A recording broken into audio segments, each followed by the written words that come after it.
Call to order the June 4th Heritage Preservation Commission meeting. Roll call, please. Commissioner Bonin. Here. Davies. Mueller. Here. Place. Riccius. Welbert. Here. And Chairperson Coleman. Here. That moves us on to item number 3, adopting the agenda. Has everyone had a chance to review the agenda? Yes. Would anyone like to make a motion to adopt the agenda? So moved. Motion made by Mueller, second. I'll second. Second by Welbert. To adopt the agenda, all in favor say aye. Aye. Opposed? All ayes, motion carries. That moves us on to item number 4, visitor presentation. Is there anyone in the audience or on, excuse me, or on Zoom that would like to speak about something that is not already on the agenda?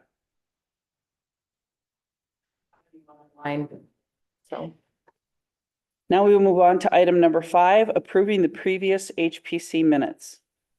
Has everyone had a chance to review the April 2nd, 2024 HPC minutes? Yes. Yes. Would anyone like to make a motion to approve the minutes? I'll move. I'll second. Motion made by Welbert, seconded by Mueller to approve the April 2nd, 2024 HPC minutes. All in favor say aye. Aye. Opposed? All ayes, motion carries. That moves us on to item number 6, consent agenda. And there are no consent items, so we will move on to item number 7, action items. Public hearing to approve the site alteration permit, SAP, for City Square at 300 Chestnut Street North, City of Chaska, HPC number 2024-04.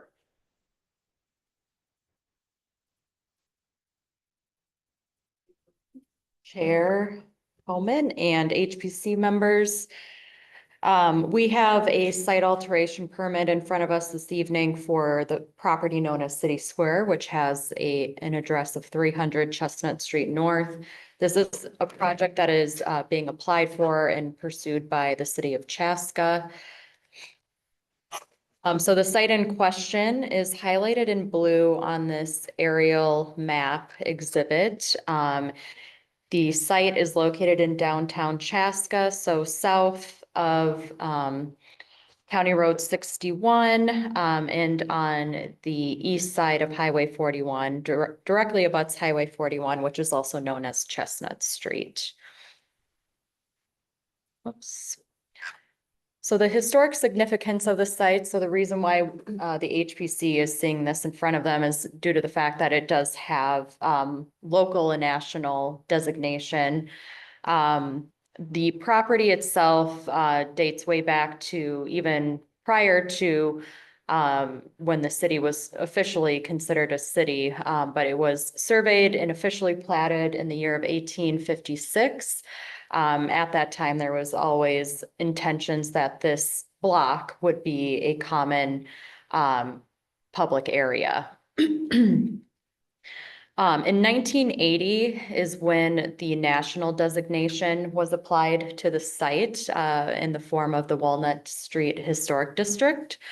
So this is a national district that was identified and recorded in 1980.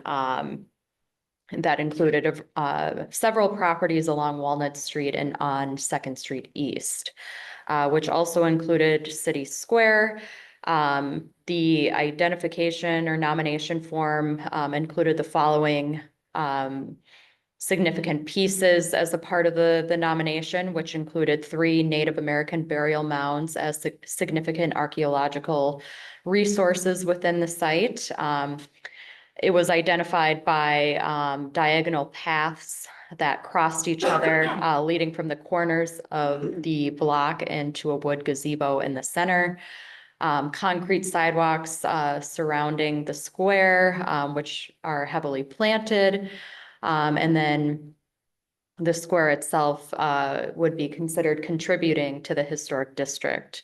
And was also identified as a local historic resource at that time too. only a couple of years ago when we were going through the Highway 41 reconstruction and improvement and designing for that. We did go through kind of a revamp of that historic district just to understand the conditions of those existing structures within the district and kind of reaffirmed the significance of the city square block. It's uncertain when the first bandstand was built within the square, but the gazebo that's currently out there was built in 1985. But the piece or structure that's been in the center of the square has gone through multiple iterations over the years that we had photos of in your report, just to show that it's consistent, or it's constantly has been changed over time.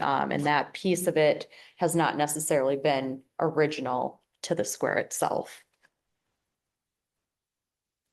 And just to show an older image of the property of the square, this is an image from 1947.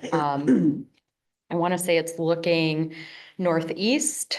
So as you can see, the gazebo was in a different formation at that time. It was more of a screened in type gazebo on a platform there.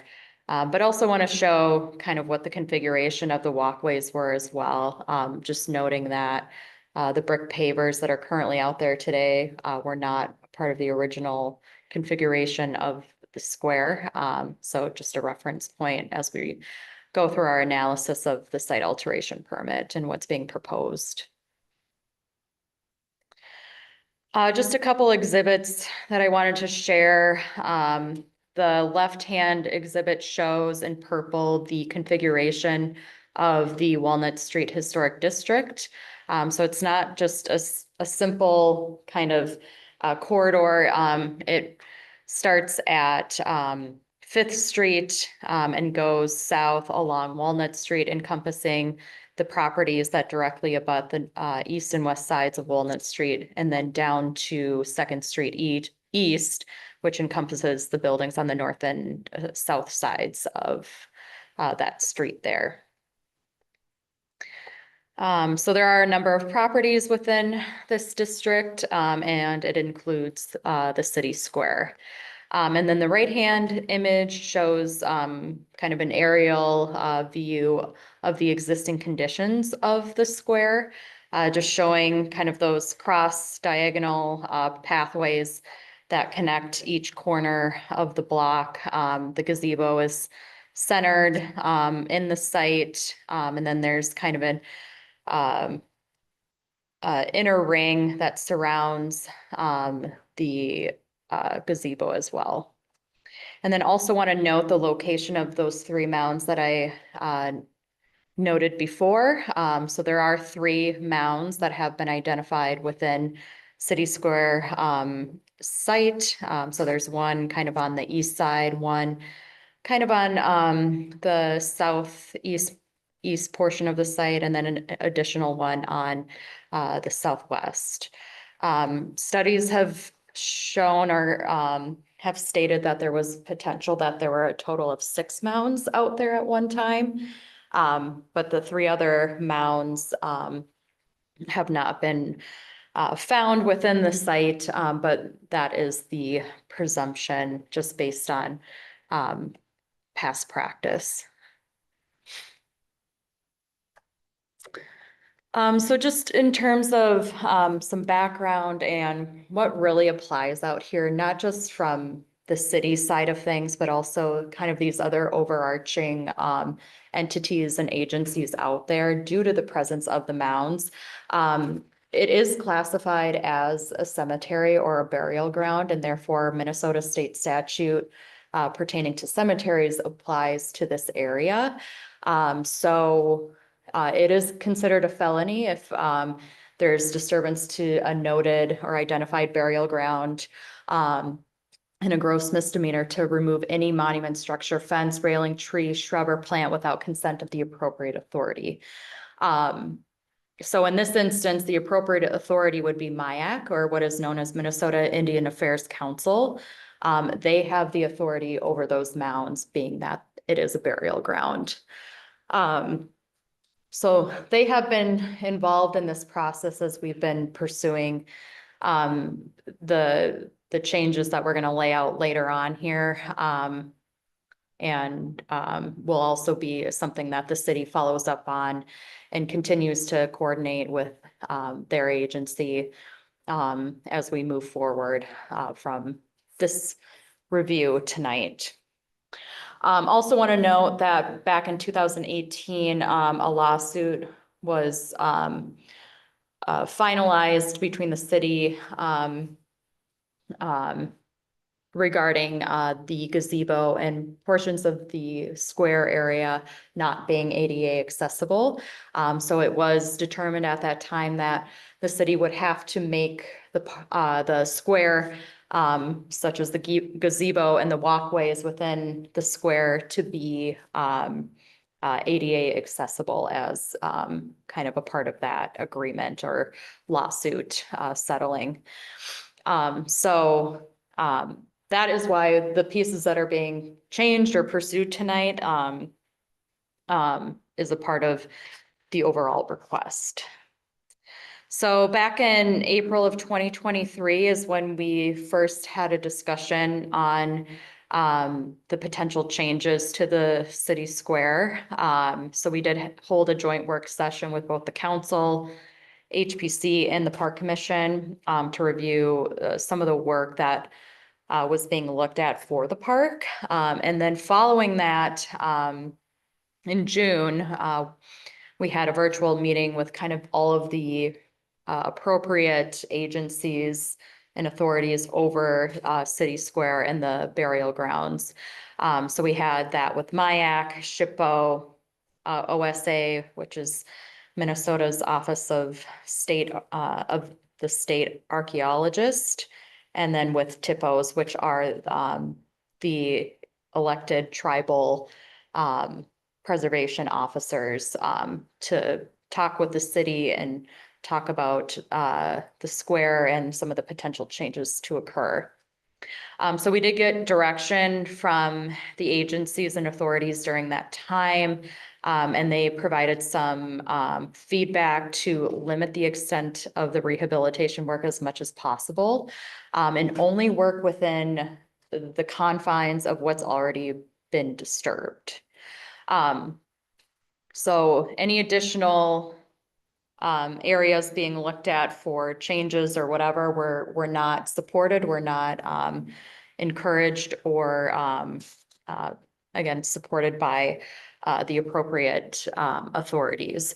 So we did get that feedback that staying within the existing disturbance areas and not adding to or making those areas larger in terms of disturbance was the feedback that we received.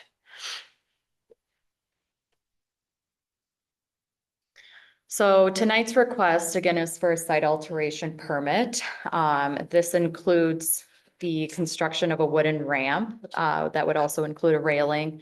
The design and style of that would be complementary to and match the existing gazebo and details you see on that structure. The main intent of incorporating a wooden ramp is to meet the ADA requirements. So again, this is coming out of that lawsuit and making sure we're staying true to our agreement to make that structure accessible. The construction of the ramp around the gazebo is designed to be a floating slab.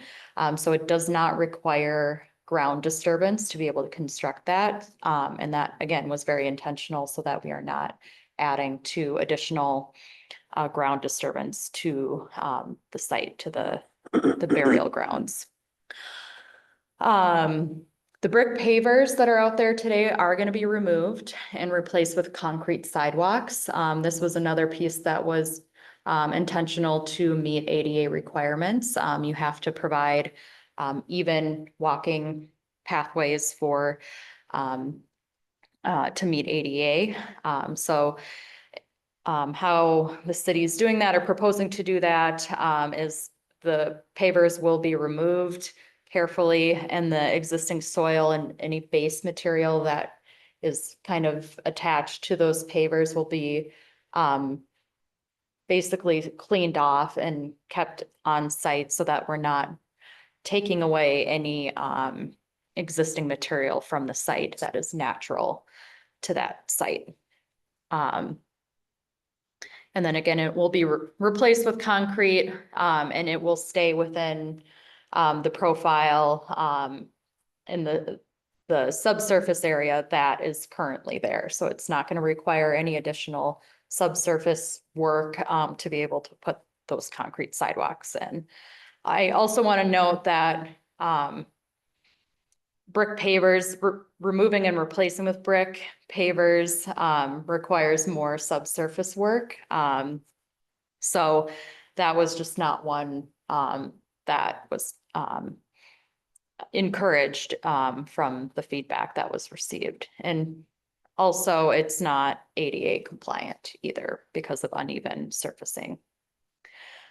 There's a kiosk on the northeast side of the square that's kind of abandoned, if you will. So that will be removed as a part of this work. And then the railings that are on the corners of the square, those are going to be replaced. So they are going to be saw cut down, so they aren't going to be removed. Like we received from feedback from the authorities is to not remove any subsurface pieces because it tends to have those impacts to the surface below. So what we're doing with that is shaving down the railings there to kind of a low stub-like profile. And then new lower lying profile railings will be fit back on top of it. Kind of using that base without having to dig into the ground to create a new post and base for that new railing. Here's kind of a visual snippet of some of the work and views that you're seeing in the site today. I kind of already explained it, but just to give you some visual reference of some of the areas that are kind of in effect with this request. This is also a visual exhibit just to show in kind of the dashed outlines, kind of where the work is focused on, which is again, the walkways and the gazebo. The red area surrounding the gazebo is where the new ramp is proposed to go. And we have a rendering or a couple renderings showing a couple views of that new ramp design and how it's being incorporated into the gazebo.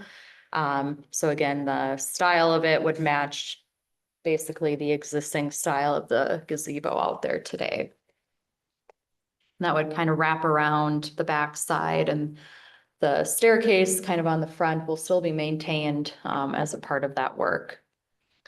And then the walkways, again, will be replaced with concrete in their existing profile.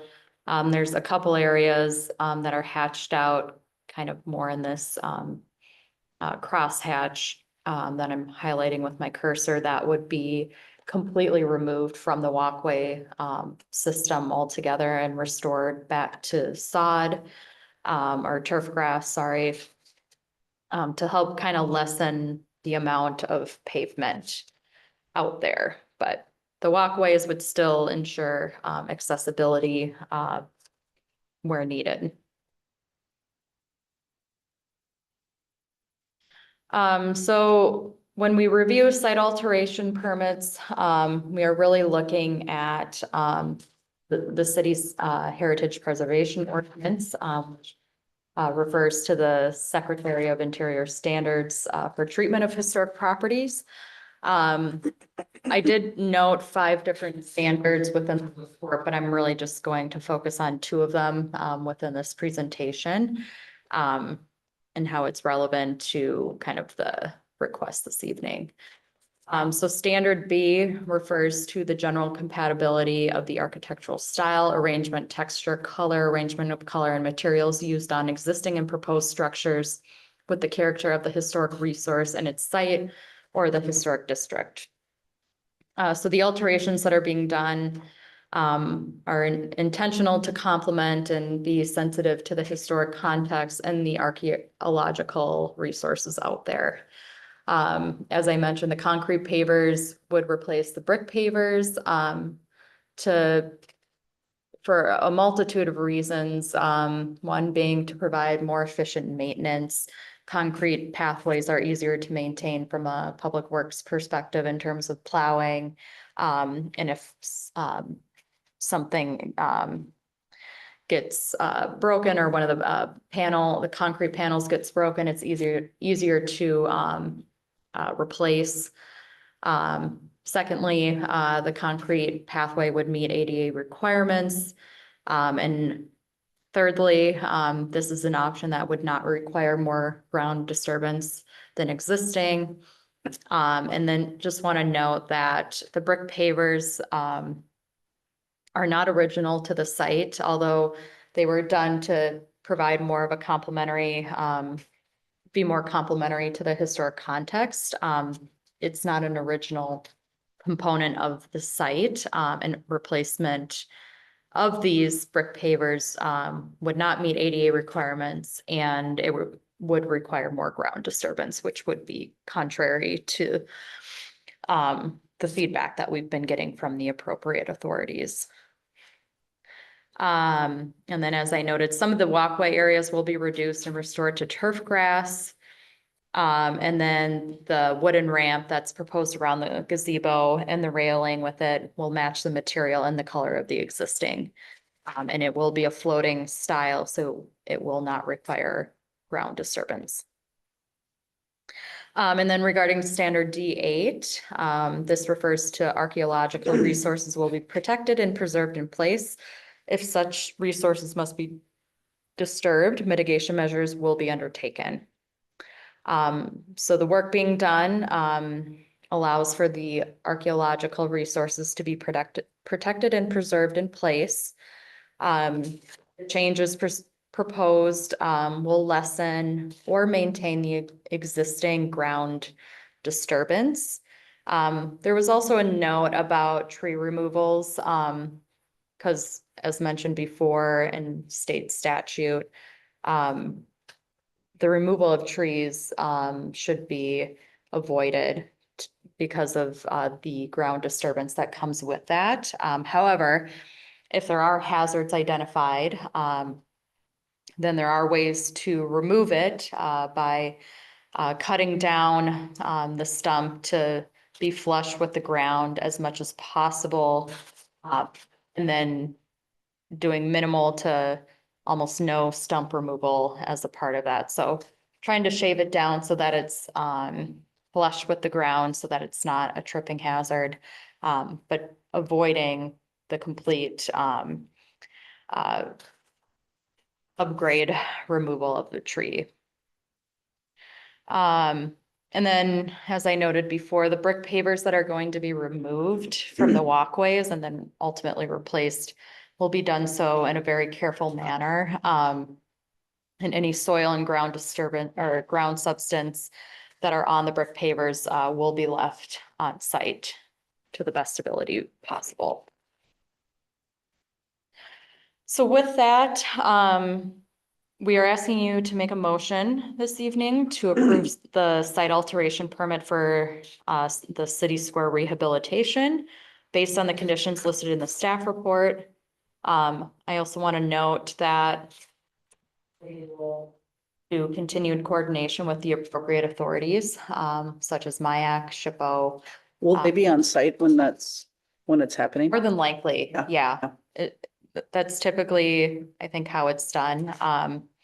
So there will be a level of meticulous oversight out there to ensure that this work is done appropriately.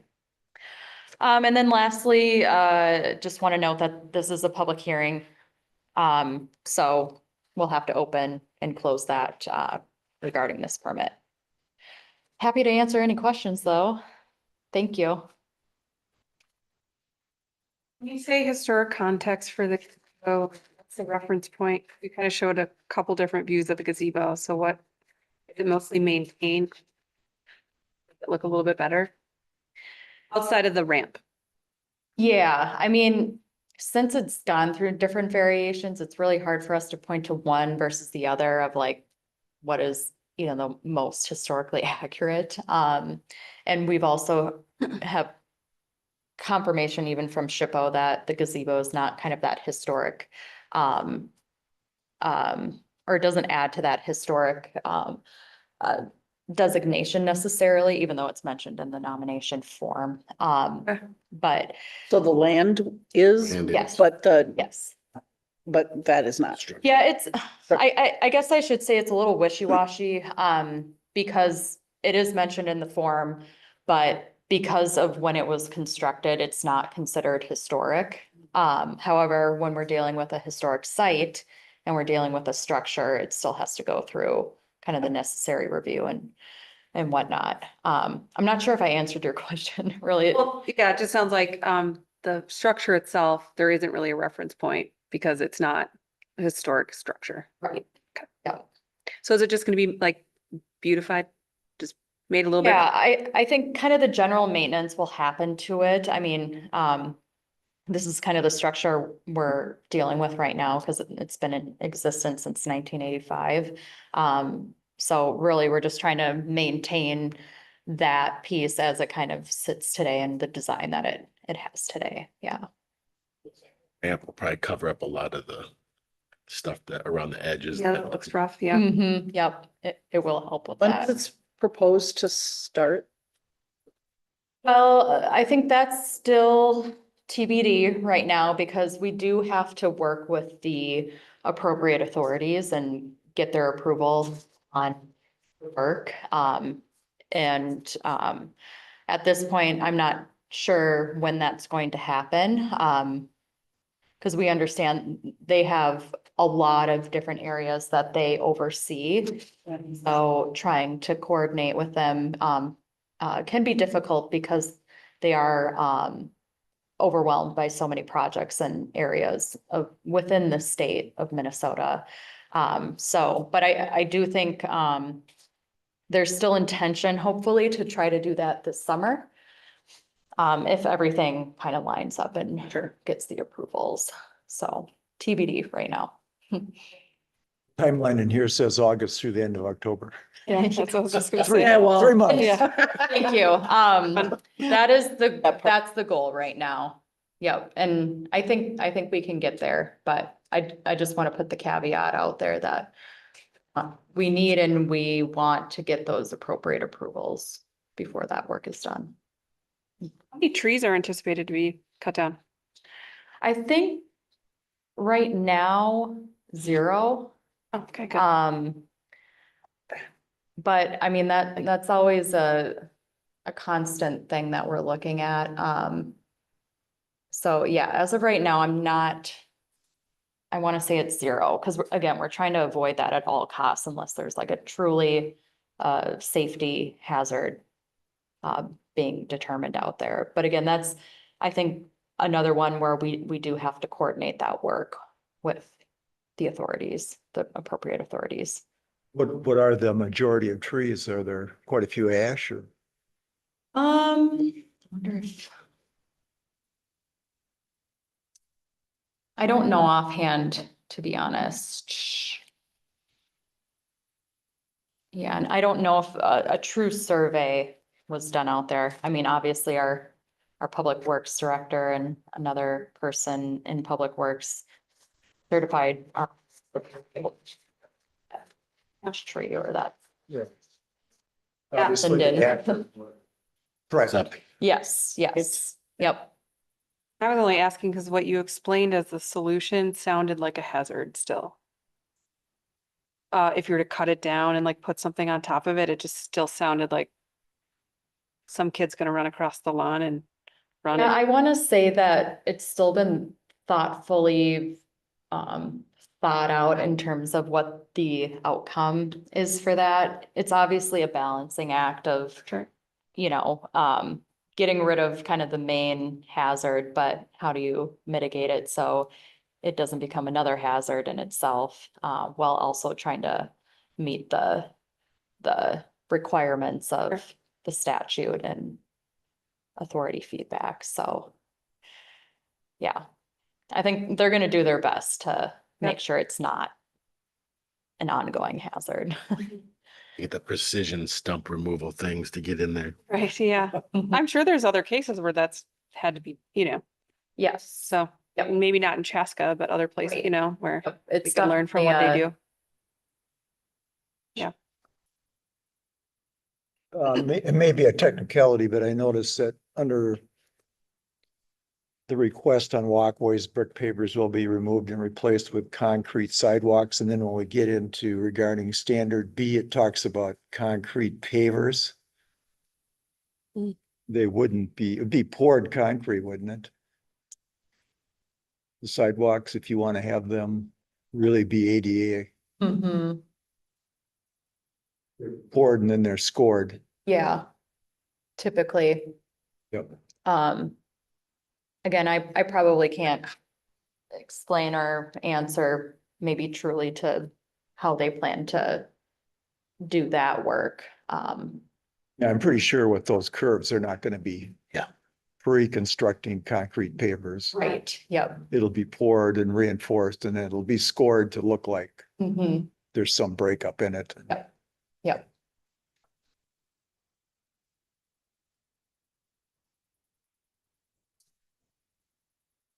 And that wouldn't be considered ground disturbance, right? Because it's just, No. If we have to do any type of, yeah, grading or work like that, that would be considered ground disturbance, but if we're merely working within, what's exposed basically after the brick pavers come out, then, that's considered okay. As long as we're not digging more and we're expanding out more. Usually there's a pretty good base under pavers. They need more help than concrete Right, that's poured. Yep. Because there's no Yeah. reinforcement, there's no connection, right, paper to paper. So it's got to be on a better, even though you want a concrete slab to be, of course, on good ground, mhm, you still can put steel in it. So it can span the beds. right. Mhm.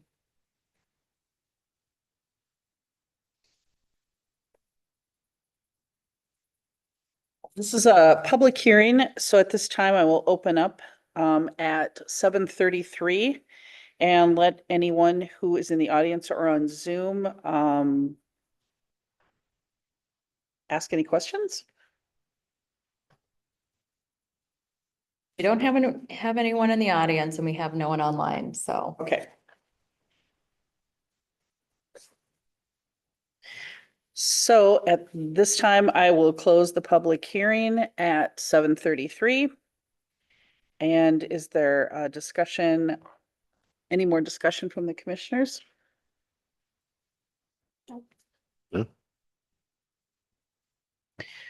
Would anyone like to make a motion to adopt the site alteration permit? I'll make a motion to approve the action Okay. as written. Yep, the approval would be the site alteration permit, SAP for City Square 300 Chestnut Street North, City of Chaska, HPC number 2024-04, based on the findings and conditions listed in the staff report. And that would be Commissioner Mueller, second. Second by Commissioner Bonin. All in favor, say aye. I, Aye. Opposed? All ayes, motion carries. That moves us on to item 8, discussion items. And there are no discussion items, so we will move on to item number 9, other business. Would anyone like to, does anyone have any other business that they would like to discuss at this time? moment,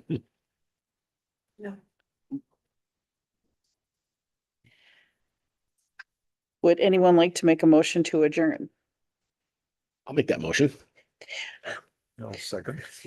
Motion by Welbert and seconded by Mueller to adjourn.